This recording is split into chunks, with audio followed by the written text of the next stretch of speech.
Hello दोस्तों, आज हम डिस्कस करेंगे मेनोपॉज के बारे में।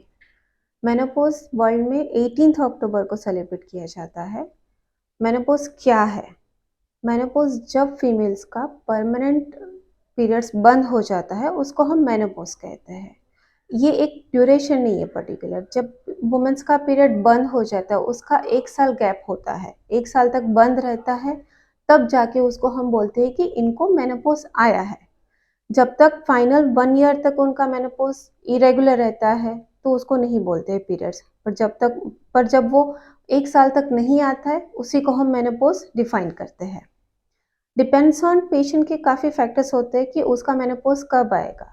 यूजुअली हमारे इंडियन सिनेरियो में देखा गया है कि मेनोपॉज अंदाजित बिटवीन 45 टू 55 ईयर्स की एज में मेनोपॉज आता है। किसी किसी को अर्ली मेनोपॉज यानी प्री मैच्योर मेनोपॉज भी आता है।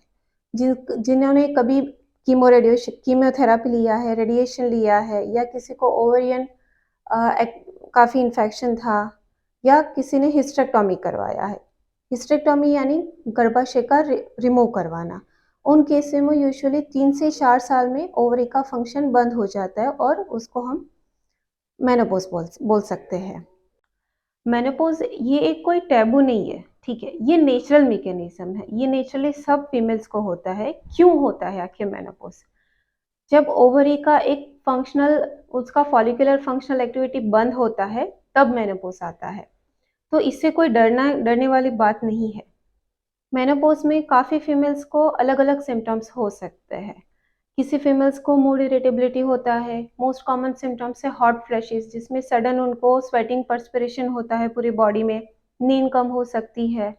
उसको ब्रेस्ट हैवी लग सकते हैं, ब्रेस्ट टेंडरनेस हो सकता है, डिप्रेशन में आ सकते हैं बार बार वो। उनका लॉस ऑफ कंसंट्रेशन होता है, मेमोरी कम होना, ये सब सारी चीज़ें हो सकती है।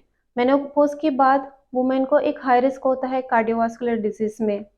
उसको बोन लॉस होता है, इसकी वजह से उसको फ्रैक्चर होने के भी चांसेस बढ़ जाते हैं। ब्रेस्ट एट्रोफी होता है, ब्रेस्ट टेंडरनेस हो सकता है, और साथ ही में ब्रेस्ट फैट डिपोजिशन होता है, जिसमें central part of the body यानी कि हमारे पेट के आजू बाजू में चर्बी का जमा होना चालू हो जाता है। फिर काफ़ी वुमेन्स को जो हमारा प्राइवेट पार्ट्स होते हैं, वल्वल एट्रोपी होती है, यूरिनरी सिम्टम्स का जो लेयर होता है उसका भी थिनिंग होता है, तो उनको बार बार इन्फेक्शन होता है, नीचे वजाइनल ईचिंग हो सकता है, ड्राइनेस हो सकता है। इन सारी चीज़ों की वजह से उनको इंटरकोर्स करने के टाइम पे भी पेन हो सकता है। मेनोपॉज हम कैसे डायग्नोस कर सकते हैं?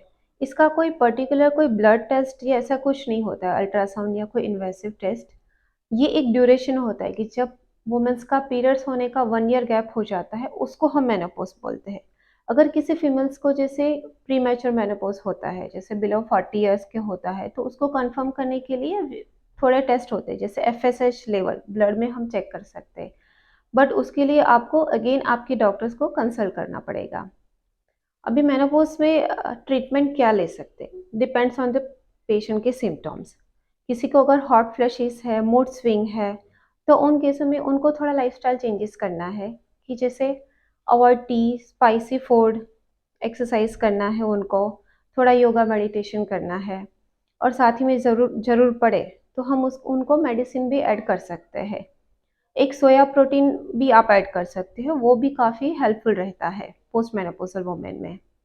अगर डिपेंस पेशेंट को फ्रैक्चर होते हैं, ऑस्टियोपोरोसिस के रिस्क रहते हैं, तो उन केसों में आप वेट बेरिंग एक्सरसाइज करिए, कैल्शियम और विटामिन डी का इंटेक रखिए। और भी ऑप्शन है मेनोपॉज सिम्टम्स के लिए, उसमें से एक ऑप्शन है कि हार्मोनल रिप्लेसमेंट थेरापी। बट उसके लिए आपको अपने गायनेकोलॉजिस्ट को कंसल्ट करना ज़रूरी है, क्योंकि काफ़ी वुमेन को कन्फ्यूजन होता है कि मैं मेनोपॉज किसको कहूँ। जैसे आगे आपको बताया है कि आपका लास्ट पीरियड आने के बाद अगर एक पूरे 1 साल का गैप होता है तो उनको हम मेनोपॉज बोल सकते हैं। बट अगर आपको बिटवीन कभी भी, जैसे कि 3 महीने बाद, 6 महीने बाद हैवी ब्लीडिंग आता है या बार बार ब्लीडिंग आता है, तो उसको निग्लेक्ट नहीं करना है। आपको तुरंत आपको अपने गायनेकोलॉजिस्ट को जाके मिलना है और उसका इन्वेस्टिगेशन करवाना है। सपोज आपको मेनोपॉज आने के बाद, मतलब कि 1 साल पीरियड नहीं आया और उसके बाद भी कभी भी अगर थोड़ा सा भी ब्लीडिंग होता है, तो उसको हम पोस्ट मेनोपॉजल ब्लीडिंग बोलते हैं, और उसको भी इवैल्यूएट करना ज़रूरी बनता है।